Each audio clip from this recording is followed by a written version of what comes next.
अब बात चुनाव की हो तो बात आंकड़ों की भी होती है।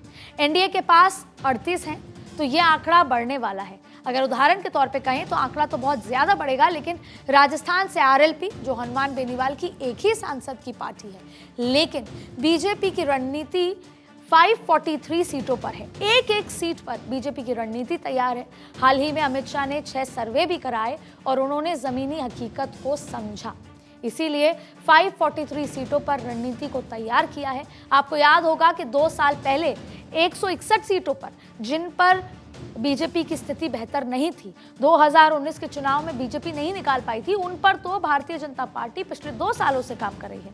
उनको भी वो जीत में कन्वर्ट करना चाहती है, उसकी जीत का मार्जिन दूसरी पार्टियों का कम करना चाहती है। अब बात जैसे आप इनको लेकर ही लगातार बीजेपी जो है हर एक सीट पर चुनावी रणनीति बना रही है। अब 2 साल से बीजेपी लगातार अपने अलग अलग एजेंडे पे काम कर रही है। दूसरा है इंडिया। इंडिया है पुराने विरोधियों का एक गठबंधन। अब बात करें तो एनडीए के पास ब्रह्मास्त्र है, जो है नरेंद्र मोदी का चेहरा। इंडिया के पास कोई चेहरा नहीं, जिसको लेकर इंडिया स्ट्रैटेजी भी यही बना रही है कि बिना किसी चेहरे के चुनाव में जाया जाए। क्योंकि आपको पता है, जैसे ही कुर्सी की बात होगी, खींचतान शुरू हो जाएगी। और माना यह भी जा रहा है कि मुंबई में होने वाली ये जो बैठक है इंडिया की, उसमें इस बात पर मोहर लगाई जाए कि बिना किसी चेहरे के हम चुनाव में उतरेंगे, जिससे कि जो विरोध की जो आशंकाएं हैं, 2 फाड़ होने की आशंकाएं हैं, वो खत्म हो जाएं और बीजेपी उस पर लगातार वार ना करे। अब इंडिया में खींचतान खत्म करने के लिए संभवतः ये इस बात पर फैसला लिया जा सकता है, अलायंस चाहता है कि बिना चेहरे के जाएं, जिससे कि कोई भी खींचतान ना हो। अब आपको एक महत्वपूर्ण बात यहां और बता देते हैं। एक तरफ तो नरेंद्र मोदी है, क्योंकि देखिए बीजेपी एक डोमिनेटिंग पार्टी है एनडीए के लिए, सबसे ज्यादा सांसदों वाली है, स्ट्रैटेजी वाली है। वहीं दूसरी तरफ है राहुल गांधी, ममता बनर्जी, नीतीश कुमार, स्टालिन, अखिलेश, अरविंद केजरीवाल।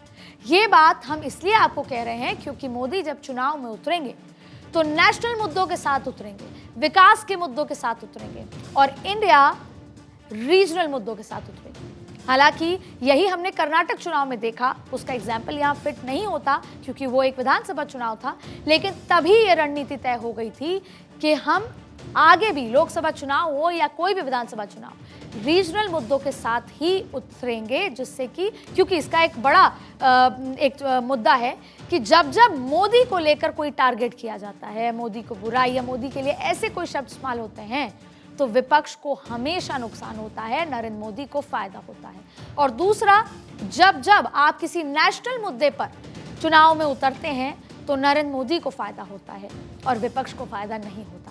ऐसे में इस बार ये रणनीति तय हुई है इंडिया की कि हम ना ही ज्यादा नेशनल मुद्दों का जिक्र करेंगे और ना ही नरेंद्र मोदी को सीधा टारगेट करेंगे। अब इंडिया की रणनीति है कि आगे जैसे बंगाल में मोदी वर्सेस ममता बनर्जी किया जाए, दिल्ली पंजाब में मोदी वर्सेस अरविंद केजरीवाल किया जाए, तमिलनाडु में मोदी वर्सेस स्टालिन किया जाए, यूपी में मोदी वर्सेस अखिलेश यादव किया जाए, जिससे कि वोटों को डायरेक्ट टारगेट किया जाएगा, वोटों के विभाजन को रोकने की कोशिश की जाएगी। तो इंडिया की रणनीति क्या रह सकती है, वो आपने देखा।